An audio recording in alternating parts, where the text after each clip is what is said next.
awesome, finding an affordable 4K monitor. What are the things you can consider?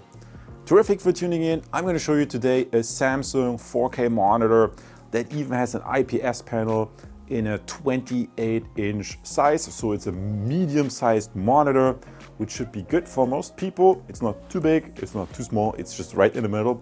And on the back we can see it also has all the basic inputs that you might need, such as the display port and 2 HDMI. So I think this is a good starter monitor for my example. And what are the things you should pay attention to when buying a monitor, and what are the things that are maybe not as important?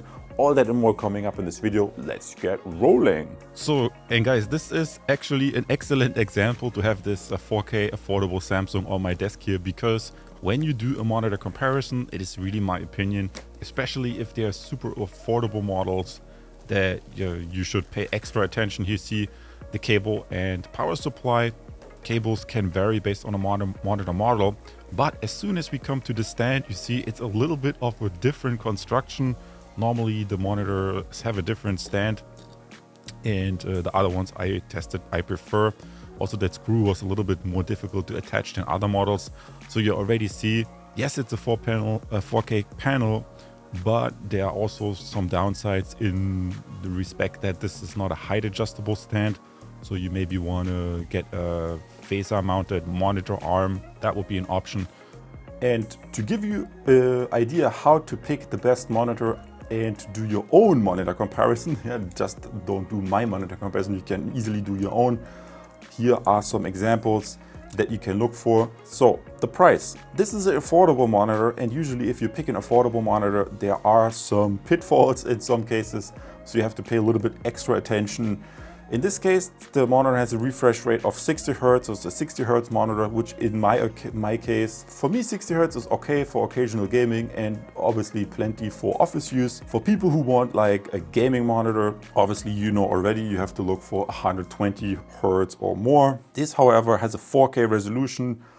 And guys, have you ever considered 27-inch 4K? In my opinion, is plenty. You do not necessarily need 4K if you want a 27-inch monitor. In my opinion, the WQHD is sufficient for a 27-inch monitor. Next up, the brightness. Have you considered how bright your room is that you're planning to use the monitor in? The more expensive LGs that I tested, they often have like 400 candela, or sometimes they even have more than 400 candela. So 300 candela is okay for, I think, a lot of users. But if you know that during the day you have times where the sunlight is just shining into your room, then 300 candela, maybe a little bit more candela would give you more safety there. So positives, this has a high resolution, which I like. Downside is the monitor stand is not height adjustable. Some people don't like to use the included stand, so you could get around this by using a monitor arm, an adjustable monitor arm. Also important when comparing the monitor is the panel type.